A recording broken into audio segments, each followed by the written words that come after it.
Section 3.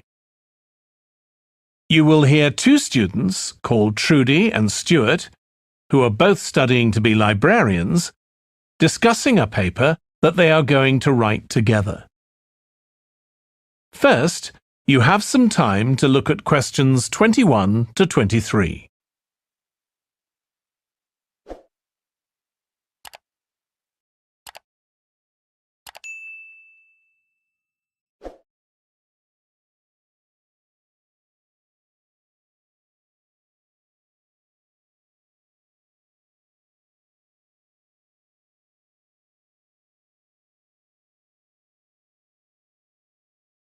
Now listen carefully and answer questions 21 to 23. OK, Stuart, we need to start planning our paper on public libraries. Have you thought of an angle yet? Well, there's so much we could look into. How libraries have changed over the centuries, for instance, or how different countries organise them. What do you think, Trudy?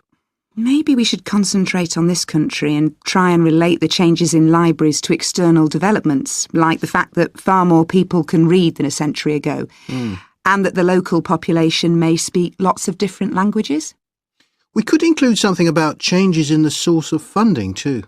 Yes, but remember we're only supposed to write a short paper, so it's probably best if we don't go into funding in any detail. Right. Well, shall we just brainstorm a few ideas to get started? OK. We obviously need to look at the impact of new technology, particularly the internet. Now that lots of books have been digitalised, people can access them from their own computers at home. And if everyone did that, libraries would be obsolete. Yes. But the digitalised books that are available online for free are mostly out of copyright, aren't they?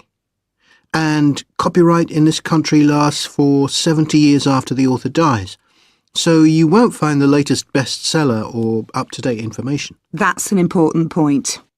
Anyway, I find it hard to concentrate when I'm reading a long text on a screen. I'd much rather read a physical book. And it takes longer to read on a screen. Oh, I prefer it. I suppose it's just a personal preference. I expect the libraries will go on evolving in the next few years. Some have already become centres where community activities take place, like local clubs meeting there. I think that'll become even more common. I'd like to think so. And that they'll still be serving their traditional function, but I'm not so sure. There are financial implications after all. What I'm afraid will happen is that books and magazines will all disappear and there'll just be rows and rows of computers. They won't look anything like the libraries we're used to. Well, we'll see. Before you hear the rest of the discussion, you have some time to look at questions 24 to 30.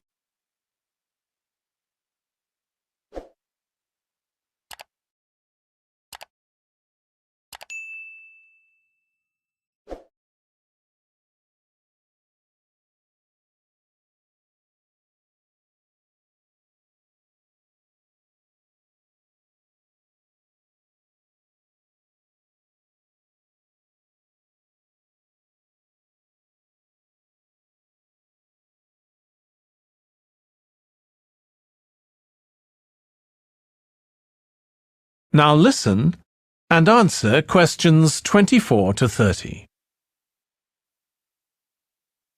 I've just had an idea. Why don't we make an in-depth study of our local public library as background to our paper?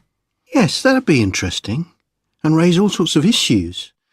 Let's make a list of possible things we could ask about, then work out some sort of structure. For instance, we could interview some of the staff and find out whether the library has its own budget or if that's controlled by the local council. And what their policies are.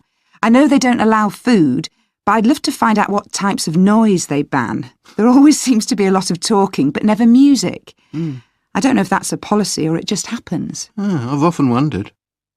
Then there are things like how the library is affected by employment laws. I suppose there are rules about working hours, facilities for staff and so on. Right. Then there are other issues relating to the design of the building and how customers use it, like what measures does the library take to ensure their safety? They'd need floor coverings that aren't slippery, and emergency exits, for instance. Oh, and another thing, there's the question of the kind of insurance the library needs to have, in case anyone gets injured. Yes, that's something else to find out. You know something I've often wondered? What's that?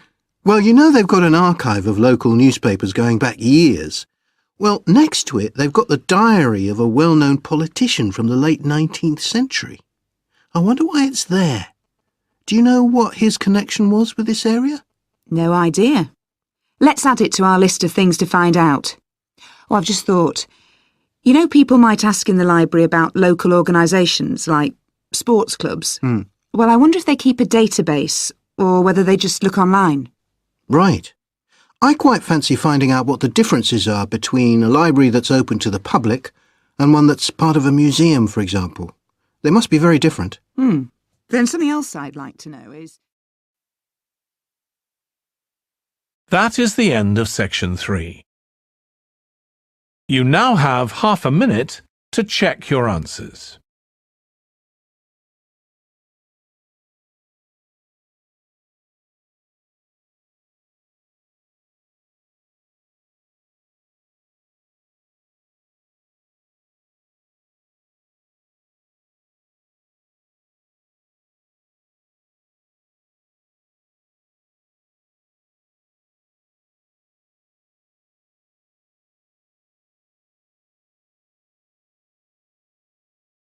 Now turn to section 4.